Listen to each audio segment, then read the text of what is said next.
Hey girls, it's Mercy here, and today I'm going to be telling you about how Prep Dish changed our family's dinner table. Every week, my mom gets an email with the meal plans, grocery lists, and preparation instructions for the week. She lets us pick our favorites from their paleo, gluten-free, and super fast meal options. I am the pickiest eater in this family, and girlfriends, this food is delicious. So do yourself a favor, stop worrying about what's for dinner, and go to prepdish.com/heygirl for your free 2-week trial. That's right, free 2-week trial. And that's prepdish.com/heygirl.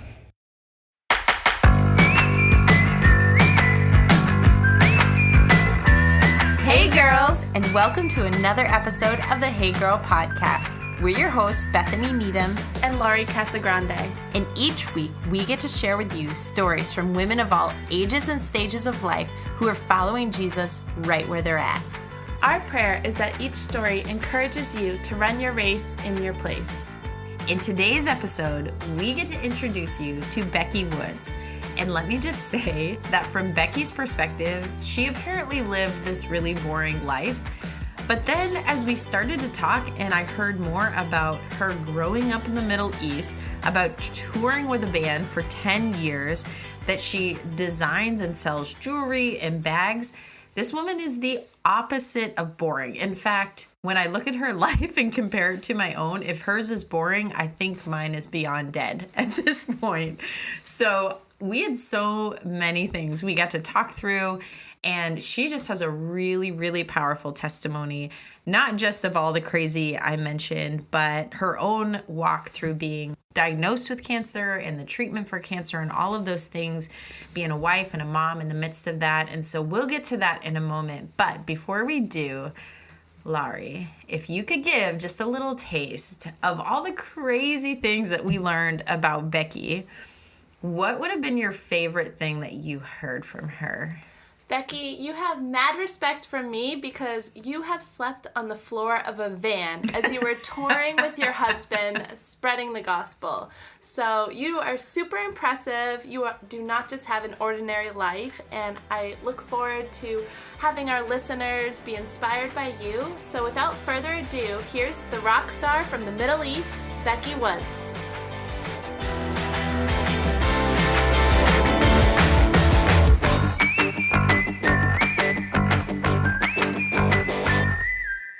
Okay, girls, I am here with Becky Woods. Welcome to the show, Becky. Thank you. Thank you so much for just your willingness to come and share your story. I'm excited to hear it today. Yeah.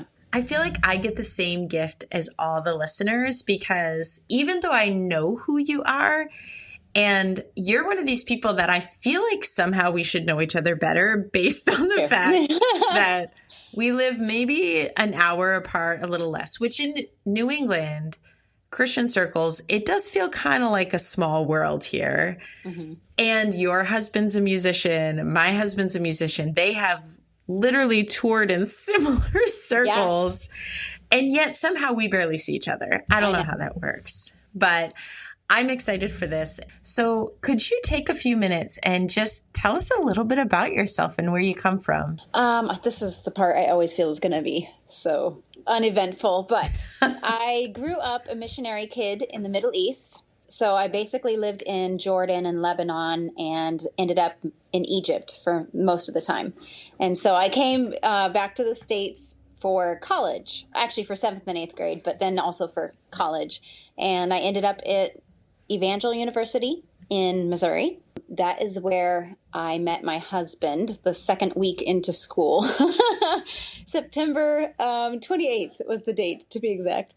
Oh, and you have the date. Yes, I even have a picture of the moment that we met because I was outside with my roommates and stuff, and we were taking pictures. And he came out with his guitar and his friends playing guitar. And I was trying to learn guitar at the time. So I had asked if I could borrow some guitar books. And that's how it all started. That's adorable. Yes. I also have to say the fact that you think growing up in the Middle East is uneventful makes me feel like my life would cause you to fall asleep. Yeah, I remember when I was in Egypt, I used to always think, man, I'm so jealous of all the kids that are in America and all the other places that people could be missionaries to or all of that. But now I am an adult and I appreciate what I had. All we have are pyramids and pharaohs. Pyramids and mummies.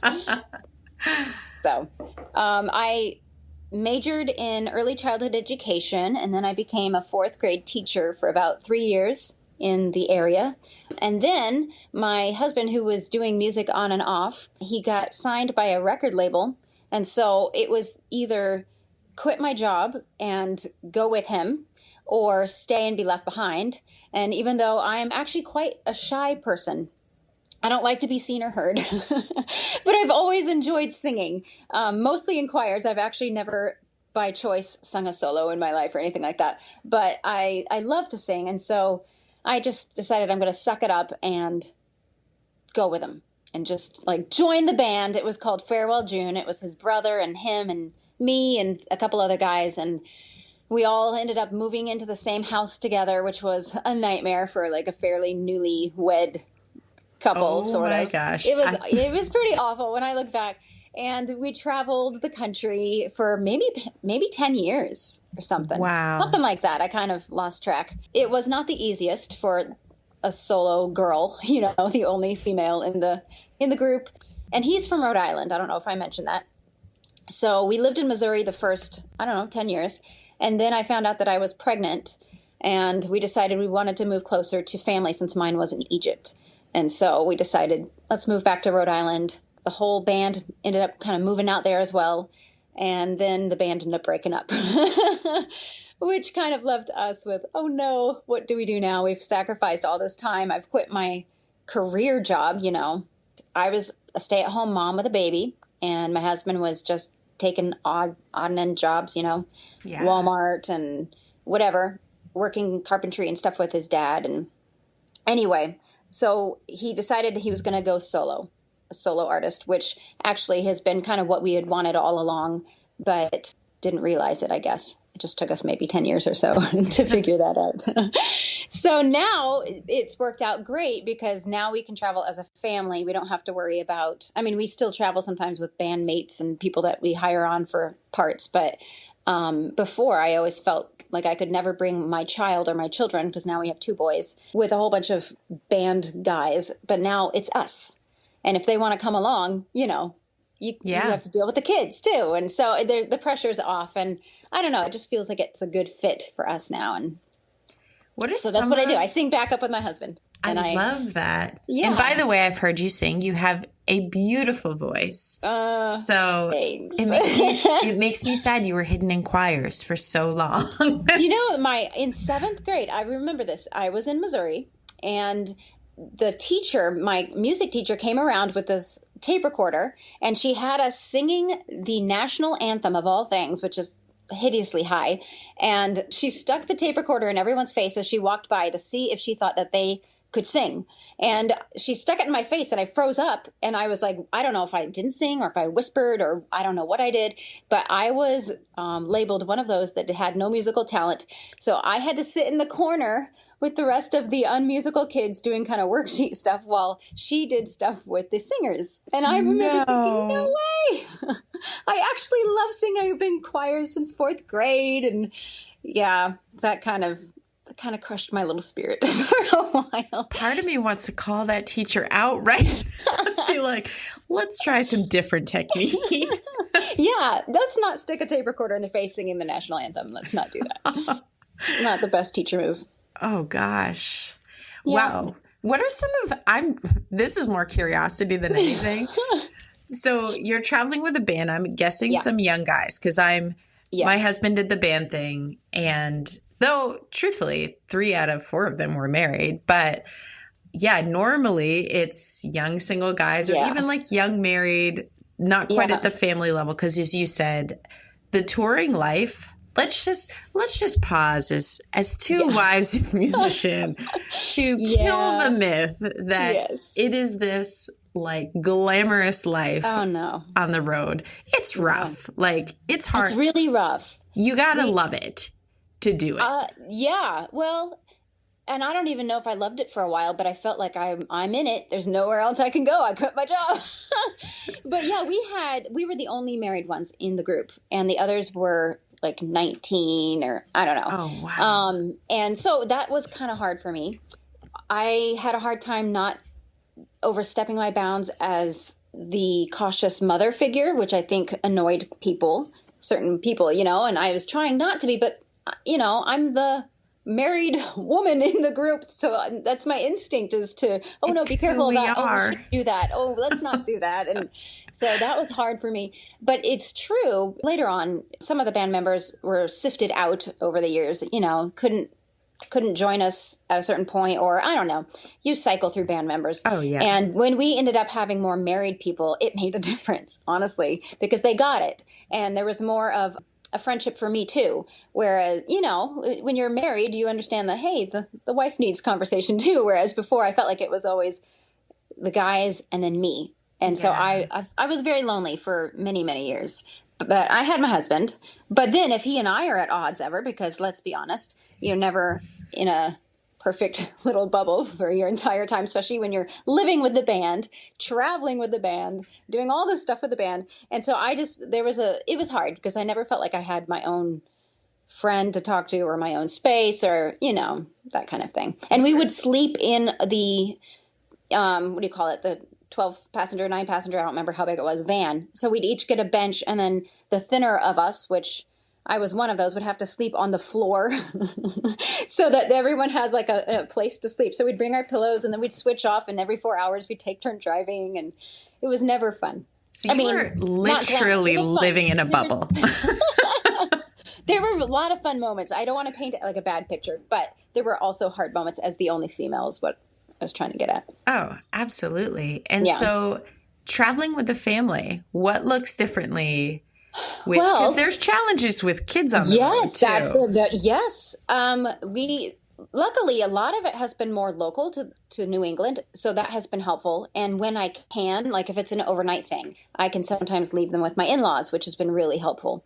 In the past, we had done a 2-month tour, maybe when my boys were, 3 and 7 or 8 or no, let's see, how old? 9. I'm trying to do the math in my head, how old they are. And we had to bring a nanny, so we called her, but we hardly paid her anything, poor girl. But we needed somebody to come along with us to help watch our boys. But that in itself is a huge expense on us, and having to take care of somebody else who's trying to take care of your sons. And I don't know, that was a stress. Because my husband's always in concert mode and trying to get those things done. And I'm trying to deal with, who are these strangers that we're leaving our children with? And can I trust them? And, then trying to also think in terms of get ready for concert or I don't know. One time we did a show. I shouldn't say a show. We were leading worship one morning, and we had no one to watch the boys. So they were sitting in the front pew, and one of my boys, the one that usually doesn't give me a problem, just had a meltdown. I don't know if he was tired, and he's having a meltdown to the point where I had to literally, in the middle of a song, walk off stage, go take him, drag him out into a hallway. I'm scolding him out in the hallway, and then I'm trying to come back in to go back on stage because I think I was supposed to speak or share a testimony or something, so it's not like I could just escape.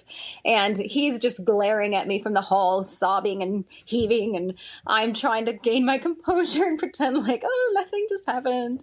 So it has its challenges. It's hard, but at least we're together. That's my favorite story ever. Because I feel like there's so many moms that were just like, took this super deep, like, okay. Yes. Because you see these, and I'll use you as an example, but like if someone were to come to your concert and see you on a platform with your husband, and they'll get these, people can get ideas in their head about this, oh my word, this perfect, like, not only do they have this beautiful family, they sing together and they make beautiful music. And I feel like we all just needed that moment to be like, and sometimes. Oh, yeah. Oh, my little one came up and he took his clothes off and he was in a diaper and he just attached himself to my leg. And I was literally trying to kick him off of my leg while singing. And I'm looking around, making eyes with strangers like, hey, can you please take my child? Somebody take my child off the stage right now. But it was a more casual situation. So what you're saying is, even as a traveling musician, doing that life, that being a mom really doesn't look all that different. Other than the fact that when your kids melt down, if anything, sometimes you're on platform and everyone is in public. Yes. It's like being on a live Facebook video. Yes. And the whole world just gets to watch it all go down. Yes. I used to think, why didn't God give me kids? He knows that this is what he's called us to do. So why didn't he give me kids that have the personality that would like to just sit in color and be calm and read books? Because my little one we joke that he's like a tornado and he can't sit still. Like he's just bouncy everywhere. And they fight all the time. And I don't know what to do to make it stop. I'm trying so hard. And did I mention that I homeschool? So we are with each other all the time. And, there's some butting of heads between me and the children sometimes. And so it can be very challenging. And I'm sure I'm supposed to be learning something from this whole.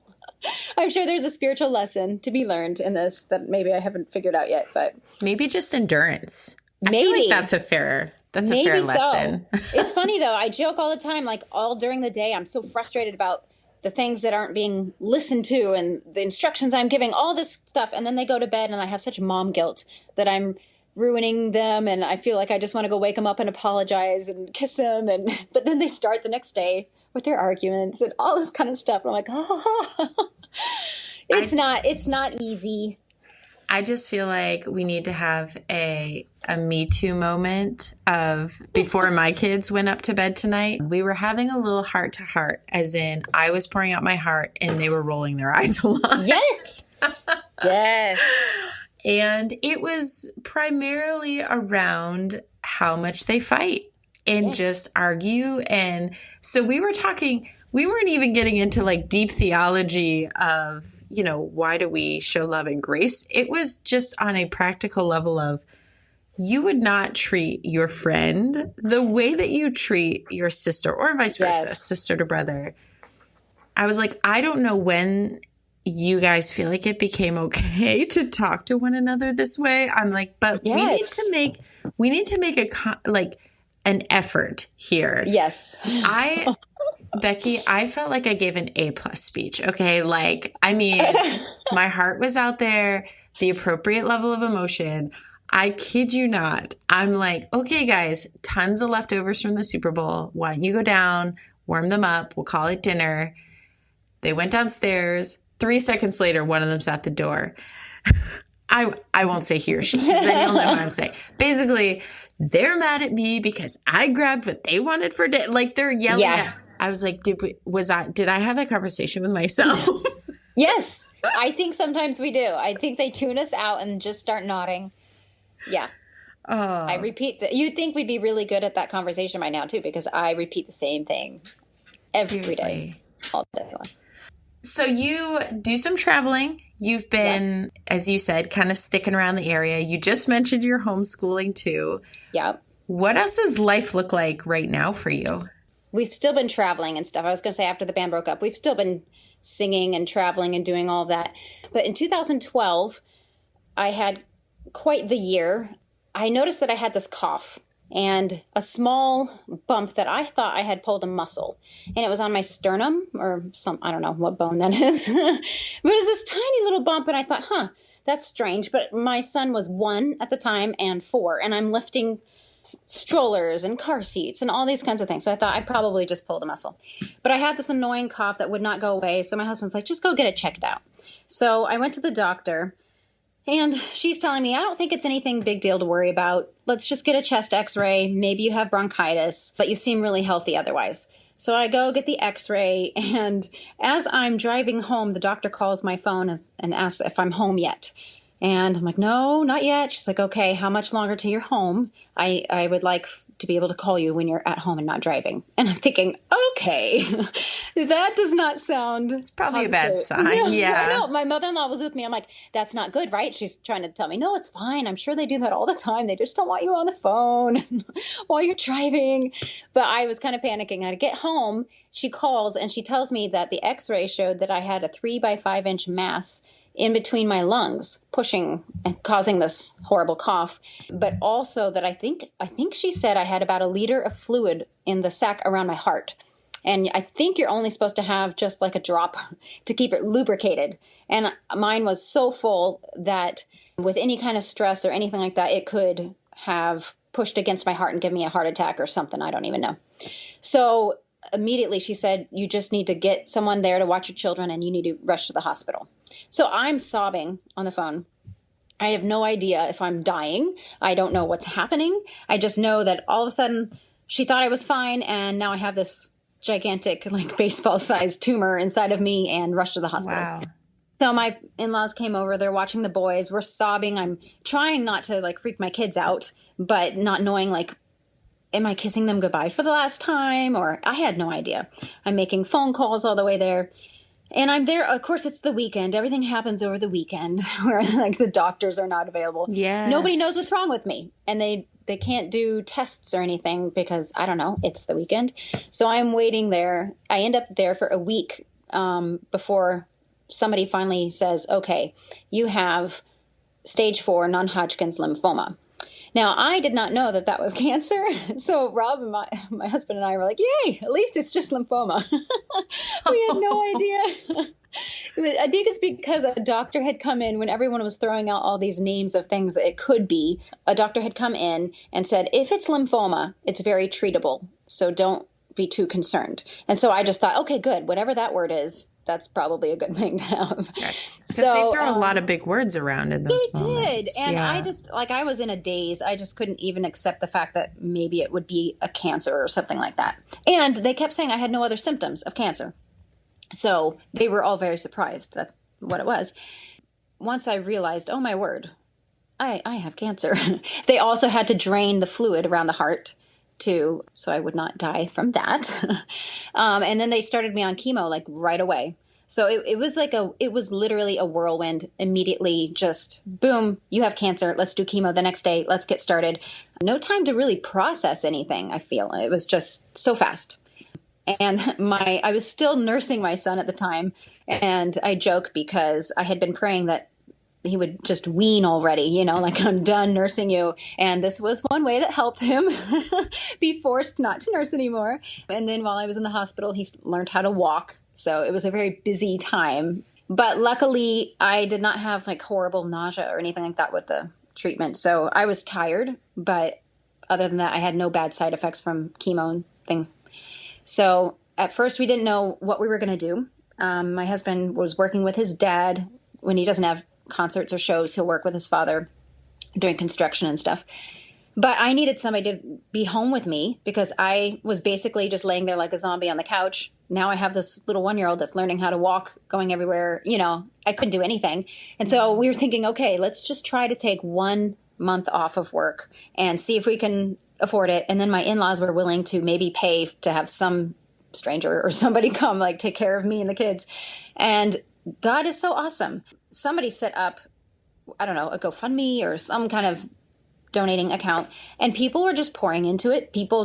Strangers, thousands of dollars, people that I had maybe said hi to once in college, and that's it. And they're raising money for us, and we were able to have the entire 8 months of my chemo all paid for, like our bills were paid for. So he was able to stay home with me the whole time and take care of me, which was such a blessing. God didn't have to do that, but he did. That's amazing. And I was trying to be very strong, I guess, in front of the kids and stuff. But anytime if I ever had to drive myself anywhere, which wasn't often, but shower times, I felt like were my times with God and the only privacy I had, and I would just be sobbing. And because that's the only, that's when reality hits you and you're thinking, I kept thinking, oh my word, do I need to start writing in those little books, letters to your kids so that just in case I go, they have thoughts for me. They have prayers for me. I don't know. But then I kept thinking, if I do that, am I pretty much saying that I believe that's going to happen? I didn't want to think in those terms and kind of subconsciously give up, if that makes any sense. I don't know. It was hard. I would have days of overwhelming peace. I mean, like literally crazy peace. I should have been terrified through the entire experience. And yeah, it was weird. And I'm sure it was all prayer, and it was all God taking care of me and carrying me through that. It's funny because I laughed more with my husband during that time, because obviously your priorities and your perspective is put back into the right place. Mm-hmm. All the stupid arguments no longer are important. Doesn't matter how you load the dishwasher, whose turn it is to do the dishes, all those things that you can argue about. Suddenly you're like, let's just sit and talk and make eye contact and turn off all the electronics around us and actually focus on each other. So I even told him I fell in love with him again during that time, because we treated each other like we were supposed to, basically, like we're all supposed to be treating each other, and we got our focus back in the right place. So a lot of good was coming out of that, but it was also scary. There were times when especially in my shower time, my alone time, I felt this overwhelming, not maybe urge, maybe like this instruction to worship. Like, it doesn't make sense, but you need to worship. And I would literally be crying and trying to sing at the same time, or almost whispering out worship, anything I could think of, even if I couldn't think of anything. I kept thinking of like the oldest hymns known to man. I don't know why. Those are the only ones I have memorized from growing up. But I just would sing anything I could to try to be obedient and worship. Mm. And my mom had reminded me of the story in the Bible of Jehoshaphat, who was, and I'm paraphrasing, so if I get any of the details slightly off, read the story for yourself. One of my favorite stories. Yes. Just so you know. They were faced with this impossible army and didn't know what to do, and they called on God, and they prayed, and they fasted, and the Lord said, "Do not be afraid or discouraged because of this vast army, for the battle is not yours, but God's." And they worshiped all the way to the battlefield. And interesting, I noticed, I have a little note here. It says, as they began to sing and praise, the Lord set ambushes against the men, and the enemy ended up killing themselves before they even got to the battlefield, as they began to sing and praise. And so I just kept reminding myself, the battle takes place when you are singing and keeping your eyes on God and praising Him and thanking Him. And it doesn't have to make sense, because God is awesome like that. He doesn't make sense. He's mysterious. He's crazy. He's unexpected. Mm. That story helped me remember it is not my battle. I don't have to fight cancer. I just have to praise God, and He does the fighting for me. Another example, Paul, when he was, I don't know if he was with Silas, but Paul was imprisoned. And what's he doing in prison? He's singing hymns and praises. Because isn't that our natural reaction to being in prison? And yet he's worshiping, and all the other prisoners are watching. And while he is worshiping, the big earthquake happens, and all the prisoners are set free. And another side note I noticed there, just like how God could have easily prevented me from having cancer, or He could have done some amazing miraculous healing at the very beginning, and I wouldn't have had to go through the process. But same thing with Paul. He could have prevented him from being arrested or going through, I'm sure he was beat. I'm sure he was not comfortable. I'm sure he was going through a hard time of suffering in that prison situation. Yet because he went through it and set an example of worship and chose to keep his focus on God, that guard was able to see all of that and went right to him after he saw his God deliver him and said, "What can I do to be saved?" And because of that, him and his whole family were saved. Mm-hmm. And so it reminds me, people are watching when we suffer, and God has a bigger picture for everything. And sometimes we have to go through the trial or through the process, not just for us, because a lot of people will say, my son was even asking me the other night, why didn't God just heal you at the beginning? He can heal anybody. And obviously, those are fun questions, but we might not ever know those answers till we're in heaven. We can ask, but I know that there's a process. I wouldn't have learned that daily surrender of my fear and trusting Him more if I hadn't gone through that process. If He had just healed me, boom, at the very beginning. My marriage probably would not have had that high that it did, during that time if we had just avoided the whole trial. So anytime I feel like during those times when I would be alone and fear would creep in. Fear would always try to creep in because that's just like Satan to try to get you scared. I kept thinking, okay, this is like when Peter was stepping out of the boat and he's seeing Jesus and he's like, okay, I got my eyes on you. I'm going to walk to you. And then he looks down and what happens? He starts to sink and he's afraid. And so I constantly, even now, if thoughts of, oh, what if cancer returns or, things like that, I have to remember, nope, keep your eyes on Jesus. Do not look away from him. Do not look at the storm. Do not look at anything around you. Just keep your eyes on him. So I think the hardest thing for me was, because, this is going to sound horrible. It's one thing if you are sick and you're faced with this possibility of dying. And if you leave your husband behind, it's like, well, he's a grown man. He will be sad, I hope. But he can survive and he can move on. But I kept thinking, man, my 2 boys, that doesn't seem right. They cannot be without their mama. And I felt like I was surrendering everything except for them or that situation. Like, God, you can't do that. Yeah, I understand you're in control, but you can't take their mom from them. And I had to get to a point, and when I say I had to get to a point, maybe I reached it for a second, and then I'm sure I was taking it back and having to surrender it over and over and over again. But I had to get to a point where I was willing to trust God enough that even if he took my life, I could trust him with my boy's life. And those are his boys, and he loves them more than I could ever love them. And so that still, like, even if cancer were to return, I would have to go through all of this all over again. I'd be a mess, have to relearn everything. But that was the hardest thing as a mom of like a 1-year-old and a 4-year-old at the time, that I had to surrender and say, okay, if you want to take my life and leave them without a mom, that's okay. First of all, you have me like a tears on the other side of this, so I'm all ready. Normally I cry through that part, so I'm proud of myself I didn't. Don't worry, I got us both covered over here. I'm ugly crying. Oh gosh. Even you saying the words, like the mom side of fully surrendering your kids, I just think, I'm going to cry through as I say this, but like across the board, you think about when kids turn their back on God, like, and moms walk through that. Yep. And their kids get to this age of they're making these decisions that you're like, God, can I fully surrender my child? Like, and just what you said, God, you love them even more than I do. But,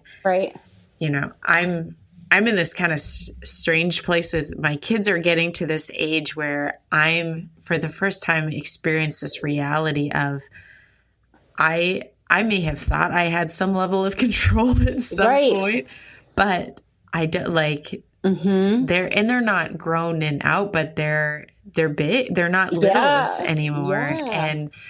And then I have the flip side of watching my siblings and seeing what they're going through and watching it through my mom's eyes and just thinking like, and my mom is a spiritual hero to me and how she has committed each one of us to prayer. But man, it's so different. Yeah. Like being a sister, but now being a mom and looking at me like how just the grace that God's given her to continue like, Lord, my son is in prison, but I surrender him to you. I can't fathom. And just what you said, like other than going through it, it's almost like the American way. I want abs, but I don't want to eat good and exercise. I know. That's awful. Like, we love the result, but the work it takes to get there. And it's hard. And the thing is, God can make beautiful things come from horrible situations if we let him. We can react. It really is all about how we react to it. Standing on God's promises, there is power in speaking out the promises of God, even if your feelings don't line up with it. And even if you don't understand it, it looks like everything's going opposite. And that was one thing my mom had sent to me, was a whole bunch of 3x5 index cards with scripture on them just to go through, and all the promises of God, and just speaking those out loud in the face of my fear. So whatever that is, even my word, I look at my kids now when they fight and stuff, and I think this is so overwhelming, and they're not teenagers yet. How am I going to handle it when they're teenagers? But then I try to have that perspective of, well, at least I'm alive. That's step one. At least I'm alive to witness their fighting. And yeah, we'll take one day at a time. And as crazy as you said it earlier, you actually gave yourself the answer, whether you realize it or not. But raising kids is a process. Like, you don't have what you need for teenagers because they're not teenagers yet. But part of preparing yourself to be that mom as teenagers is being the mom when they're little and not letting the enemy win the battle of giving you so much fear for what's ahead that you can't be present. And because I sit here looking at my teenagers and I'm like, wait, how did we get here? And I joke, but it's kind of true. I think in my mind, I was going to be so wise and like different. And I realized, I'm still me and they're still them. We're just. I have found myself to be so much uglier on the inside than I ever thought I was. And it's all been revealed to me through parenting. Thank you, children.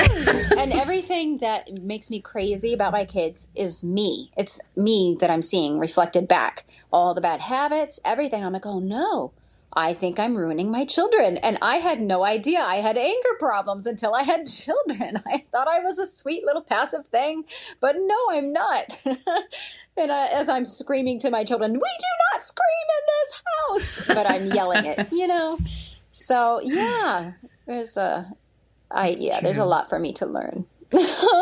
And that's where all of this. Grace for the moment. And I write it again and again, but God's mercy is being new for each day. And you don't need mercy for tomorrow because we're not there yet, but he definitely, and I actually loved how you said, if we let him. Yeah. And sometimes we forget that, like, God wants to redeem. He wants to pour grace and mercy and all these things. But sometimes we're the biggest thing getting in the way is we're just like, I got this, God. Like, I got this. And he's like, but I want to pour this out on you. Right. And just allowing him to do that every single day, one day at a time. Yep. It's beautiful. Yep. So you even mentioned the fear of cancer coming back, which kind of tells us a story that you're cancer-free. Oh, yes, I'm cancer-free. That would be a good thing to come to. Yes, after 8 months of chemo, it was all gone. It was bittersweet because the day that I found out that I was cancer-free, I got a phone call from my mom telling me that she had cancer. Oh, and so I'm like, it's hard to celebrate with that. But she's fine now, too. She had breast cancer. But and in fact, she had said it was easier for her to face her trial because she had watched me go through it so well, I guess. I don't know. So, in that sense, too, I'm thinking, well, at least my experience helped my mother, And so she didn't have as much fear going into it because she thought that I made it out fine, So that in itself was good. There's that Bible verse, too. You intended to harm me, but God intended it for good to accomplish what is now being done for the saving of many lives. And it just keeps reminding me it's so much bigger. Like everything we face, whether it's through parenting, through health issues, through whatever, the picture is always so much bigger than us when we are willing to say, okay, I don't want to go through this, but if you want me to, God, then you know best. It's funny because when I was being treated, I think I felt safe because I'm in the hospitals and I have doctors watching every single thing. And so I felt safe. As soon as cancer went away, I feel like I was almost haunted by fear. Like it attacked me. I mean, like I'm calling fear like a demonic kind of oppression it was following me. Yeah. And every single day, I think it's because you go through life and you think nothing's going to happen to me, like other people get cancer, but not me. And then when it hits you, suddenly you don't feel safe anymore because all these things you thought would never touch you, it touched you, And so now not now, but then I found myself looking at my children and thinking, okay, are they going to get sick? Are they going to die? What if they get hit in a car crash tomorrow? My husband and I was overwhelmed with thoughts of death and fear and loss and loneliness and every single day, all day long. And I was telling my husband that one day and he was like, I can't even fathom that you think about death every single day and you're healed. And I'm like, I know, but because it came so close, I was so scared of it coming back. And I had to get prayed over for that. I remember there was a speaker that came to our church, and she was praying with me afterwards. And I felt like, I remember the moment, and I just felt like chains were released from me. Like, it was literally something I had to be prayed over, and fear left. And I have not had that fear since. I mean, It was like that demon had to go. I don't know what it was, but it had to go. And I have felt free. And anytime, again, it's disciplining your mind, taking captive every thought and everything. But anytime thoughts of death, thoughts of what if, thoughts of cancer come back, then I'm like, nope. God's in control. I'm not going to think like that. I'm going to enjoy the moments I have. I'm not going to let Satan rob me of my second chance at life, Mm-hmm. To me, that's a misconception that happens a lot. Well, once you get to the other side, then you're better. Like, it's all good. Mm-hmm. And I have a friend, walking through a similar, their child walking through a cancer journey, and just hearing her coming to the end of treatments and realizing that I, anticipated this would be the easy, like, yes, we're through, we're all these things. And it's not.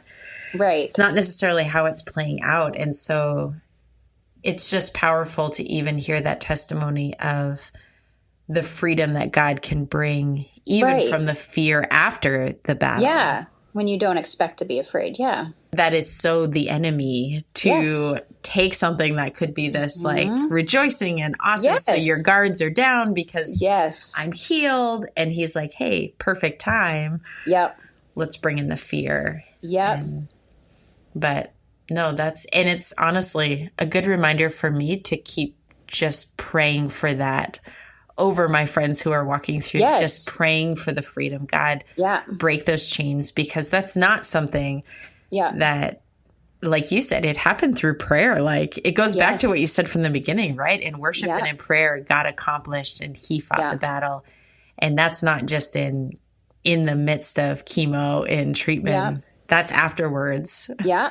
I was so convicted during this whole thing because you have every good intention when somebody is asking you to pray for something. Yeah, I'll pray for that. Or you hear somebody and their family member has a sick family member and you're like, oh, that's too bad. And, but I don't know them. You kind of have this like calloused, like, oh, well, if I think of it, I'll pray for them. But I don't feel any emotional connection to it. I mean, I'm making myself very sounding horrible, but truthful. Like, that's how I was so busy. I'd be like, oh, if I think of it, I'll pray for your family member. You sound human, just so you sound normal. But I had like I said, I had so many people praying for me, sending me little video messages, sending me letters and emails, strangers or people that I thought didn't care at all, didn't even know my name. And they weren't just saying, hey, I'm praying for you, but they're listing out specific things they're praying for and reminding me I'm still praying for you. And here, I thought of this, and like covering me. And which is why I felt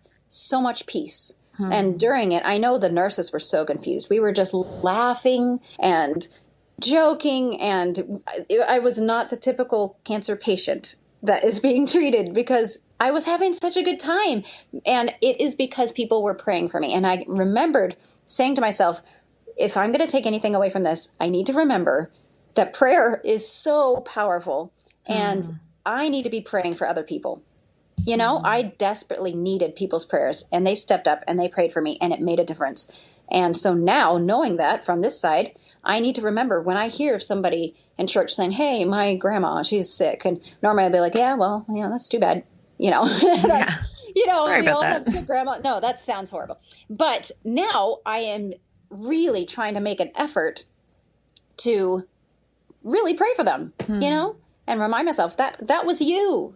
That was you. You were the person, the relative, the friend that was sick. And, it was weird too. Rob had gone to Nashville on a trip. Rob is my husband, also known as Jonas, not to be confused. That was a nickname that was given to him.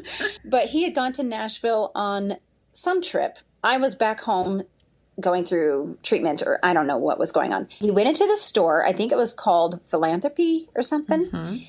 And they had a prayer wall. And he saw on the prayer wall that somebody had written my name and my diagnosis and everything, and to pray for me. And he's like, what? This is where, like, I'm in Nashville and I see my wife on this wall, something like that. I'm probably butchering the story, but the fact that, like, what a small world. Somebody put my name on there. He ends up finding it, just thinking, like, who cares about me in Nashville? Why? I don't know. So I'm trying to be more of a selfless person when it comes to carrying the burden for other people. Not all that long ago, I was walking through that kind of similar conviction. Like, God, I don't want to just say that I'm praying for people. Like, I want to be really intentional. And something that I picked up, and now as we're talking, I'm like, all right, I need to pull out this journal, was I had this journal. I kept it with me, like, in my bag. It wasn't very big. But if I came across people that were like, hey, could you just pray? Or someone that would kind of share something that obviously they need prayer, I'd write their name. If I only had a second, like, I'd just write their name at the top of the page. But one of the things I would do is during my quiet time, I would actually go pull out the journal and I'd only put their name, like they would get the whole page, I'd leave empty. And then when I had actual time to sit and focus, I'd write out prayers for those people. Like, it was almost this purposeful, okay, so I don't forget their name, so I can be intentional. But it was so cool after like a while to look back. And this is going to sound crazy, but like half of those people, I'm like looking at, like, I don't even remember them talking to me. Like, if I had not written their name down, there's no way I would have remembered to pray. And now it's like a journal just full of prayers for these individual people. And at least for me on a practical side, that was super helpful. And I totally need to pull out that journal. I'm making a note for myself. My boys are so, well, I don't know if they still are, but they've been into like the superheroes and superpowers and all that kind of stuff. So I was trying to get them to realize the power of prayer. And I'm like, let's do some drive-by praying.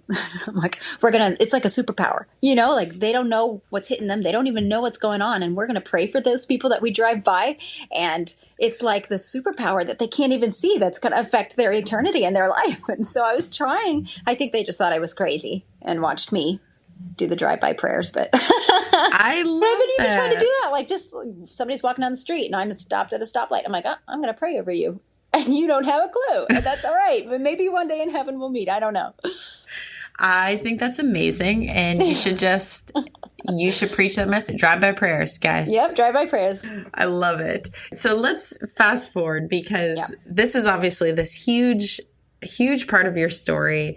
But here you are kind of years after you've been cancer-free for a while, as you said, experiencing this freedom from God just breaking those chains of fear. What does life look like right now as a mom, a wife, just your current season of life? Well, I homeschool, so it's a lot of waking up late in my bathrobe with a coffee mug, starting school like at 9:30 or so. I'm one of those undisciplined people, not structured. I should be. I've realized, I even had a conversation with my husband last night, like, I really do need a schedule. Really, because what you just described sounded glorious. Yes, it is. Well, it's kind of glorious, but usually I wake up to, the fighting children and stuff like that. But then we end up just snuggling and trying to get through school. And at the end of every day, I'm always thinking, I panic, like, oh, I'm not teaching them enough and they're not going to have the education they need for college. But then I have to remind myself, nope. My main point for doing this is to teach them about God. And my word, I could go off on a tangent on some little Bible scripture they're supposed to be doing, and I end up like preaching for an hour, and they're just sitting there glazing their eyes over. I'm like, okay, we should move to math. But I love that I get, even though it's so hard. I mean, homeschooling is really hard, and I was a teacher, but it's easier to teach other people's children than your own. Yeah. Because other people's children typically don't sass you. So I love it, though. Doing concerts with my husband when I can, or worship events or whatever. If it doesn't work out, we don't have a sitter, then I don't go. That's kind of the nice thing about being flexible, and we make our own rules, as opposed to the band, Somehow it's always really busy. I feel like we're always really busy, but I don't know what we're doing. Girl, you homeschooling. And traveling. That's enough. There doesn't have to be more. So. Oh, I do so. And I forgot. I have a small side business. I do make my own handbags, and I have gotten into making jewelry as well, especially after having cancer and realizing how powerful remembering God's word is. I tried finding ways to put his word and scripture onto necklaces, so I did these ones that are like resin necklaces. I don't know. It's like a glue, and I would type out all the little words and stick them in the little pendant and stuff like that. And then that was kind of time consuming. So now I have moved to experimenting with metal, stamping metal. So I have rings and bracelets and things like that where I stamp scripture onto it, and they make awesome bracelets and things like that. So it's more than just like, oh, it's a metal bracelet with something on it. To me, it means something, because to me, it's like I needed that verse. Every single verse that I stamp out, I'm like, oh, that was a good one. I needed that one. Oh, I remember that one. So I'm hoping that I can encourage other people with my jewelry. How could someone purchase said bags or jewelry? I have a website, and it is rvkhddesigns.com. And that kind of stands for Rivkah. The official, I guess, business is called Rivkah Designs, which is my name in Arabic. Rivkah. Oh, I love that. And at first, when I first was starting out years ago, when it wasn't even really anything but a thought, I didn't know what else to name it. And I thought it sounds better than Becky's Bags, or I don't know. So I went with Rivkah it's Designs. probably better than that. Yeah. So it's rvkhddesigns.com. And also I do a lot of my selling on my own Facebook site, Becky Armstrong Woods. But we'll definitely put these things in it. the show notes for people too, so they can go look, because I have seen your stuff and it's beautiful. I love it. Thanks. So that's awesome. Well, I have one last question for you. What would you say is the most superficial thing about you? There might be a couple. I love that. I feel like I am still a really big kid. So you know how a lot of adults will be at Christmas time or birthdays, oh, don't get me anything. We don't need anything. You know, and I'm like, oh, no, you better get me a present. I want presents. I love shopping. I would be devastated if my husband just totally didn't want to get me a present one year, and I'm not an adult like that. Like, I want to be treated like a little kid, and I want my presents. But I also have pink hair right now. It started off rose gold, and it's getting pinker and pinker as it goes. And I don't care. I'm almost 40. I'm going to be 40 next year, or this year. What am I saying? In a couple months. Oh, and I don't care. I have pink hair, and I love it. I feel like we would make a really good hair ad right now. Yes. Because I have this silver, blue, purple. I don't know what's going on. Yep. Girl, we are kindred spirits. Kindred spirits. Well, I love it. This has been such a blessing. And I've just really enjoyed hearing more of your story. And gosh, you dropped some really powerful truth, which I'm excited for our listeners to hear. So thank you. You're thank welcome. you for coming on, for sharing your heart and your story. We appreciate it.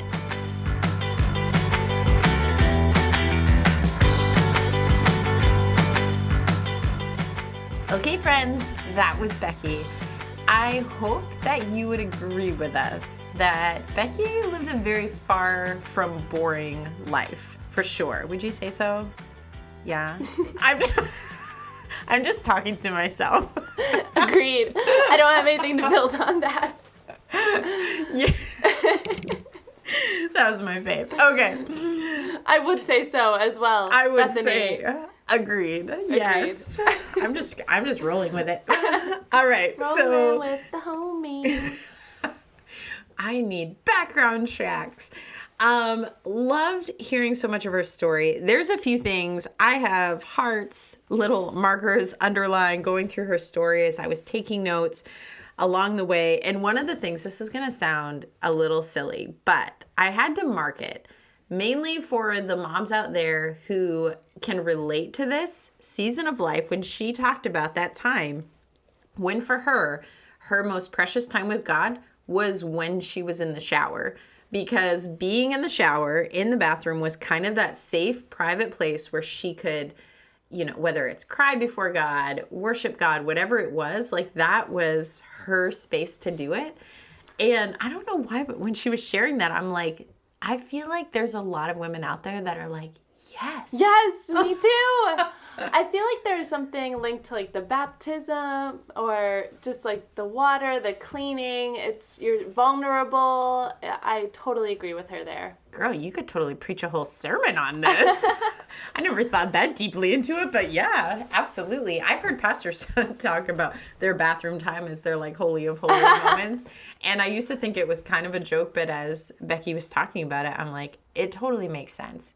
You're a crazy busy mom. It doesn't even matter like what stage, but that is a place where you're alone and like, now they're making devices that you can, I guess, bring in and they can get wet or whatever. But for the most part, would be weird. You don't have your phone in there. You're not distracted by things. Yeah. I don't know why, but it definitely stood out as kind of like, I wonder how many people are listening being like, okay, so I'm not like crazy.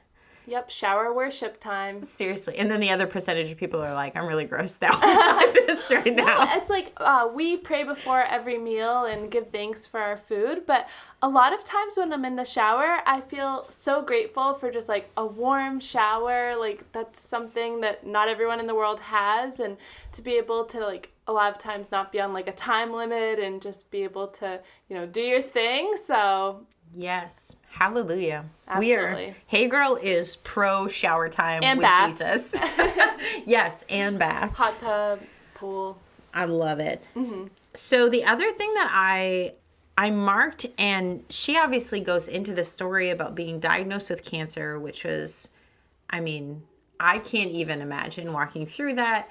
I know there are plenty of listeners who have walked that journey, are walking that journey.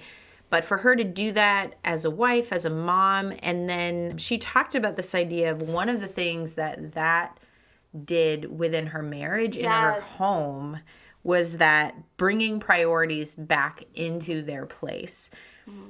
And I think regardless of what the specific struggle or suffering that you face, I think that there's a lot of truth in how suffering does that for you. Like, it is definitely a reshifting priorities.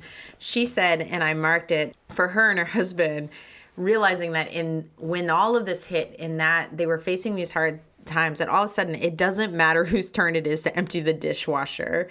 And just that kind of idea of, the things that we may fight every day or kind of, in exhaustion, get kind of snappy at one another, that when those kind of things hit, all of a sudden, those things don't matter anymore. And she even said they fell back in love and treated each other the way that they should be treating each other. And I thought that was really profound. It was totally the silver lining to this experience. And when she must have got the diagnosis, she didn't know what was to come. And to have such a blessing of growing closer to her husband was pretty impactful.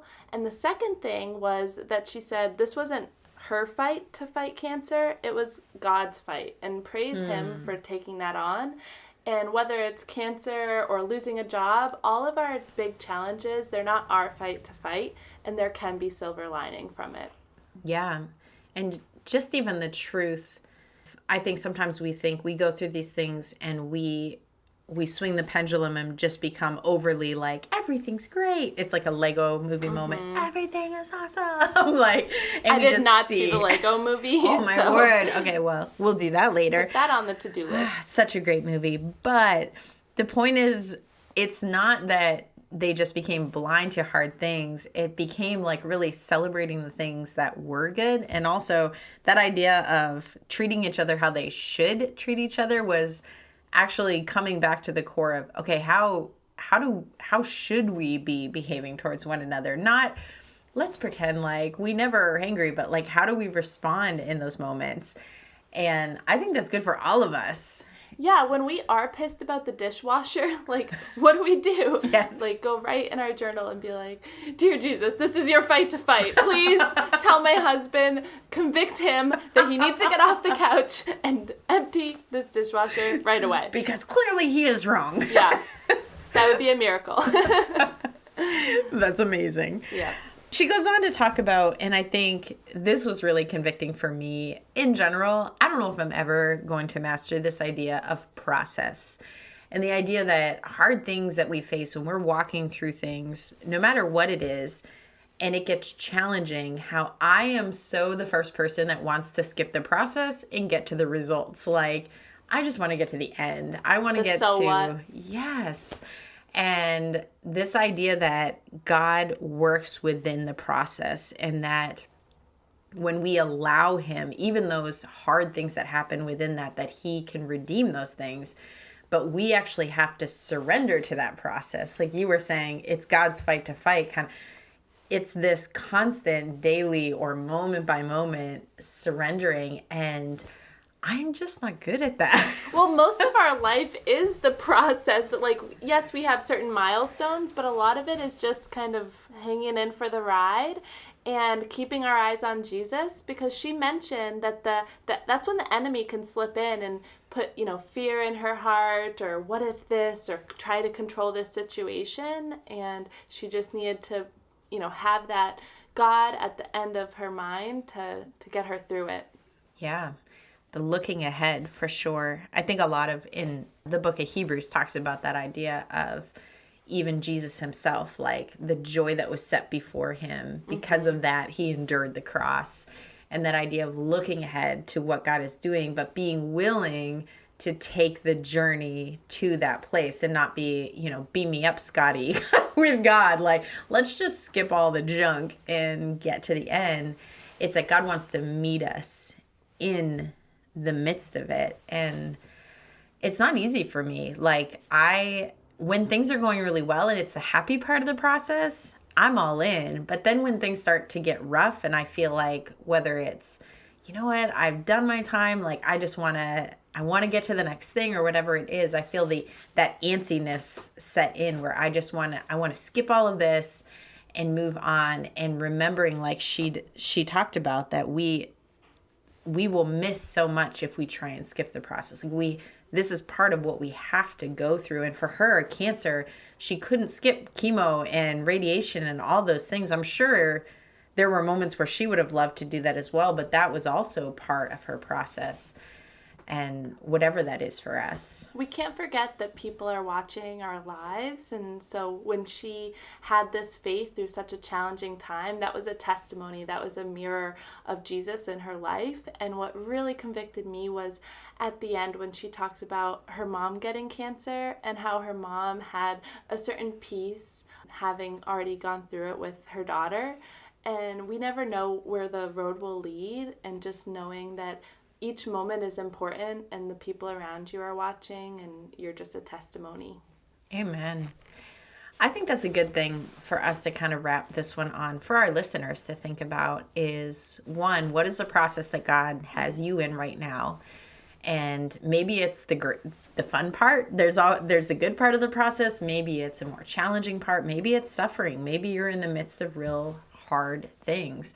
But what does it look like for you to just remain faithful in that? And then secondly, to really take time to think about the people, like you said, the people that are watching, whether it's little eyes looking up to you, whether it's friends that are around you, whether it's coworkers.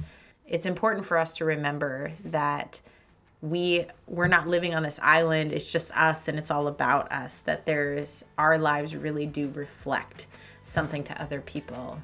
And what are we reflecting? I would like to end with Becky's quote, "Don't spend precious time worrying. Go to him one day at a time." It was really beautiful. I love it. Well, sisters, brothers, whoever's listening. Aunts and uncles. Aunts and uncles. All the people. We just want, again, to encourage you this week, wherever you're at in your process, to just keep on running your race in your place and be awesome for Jesus.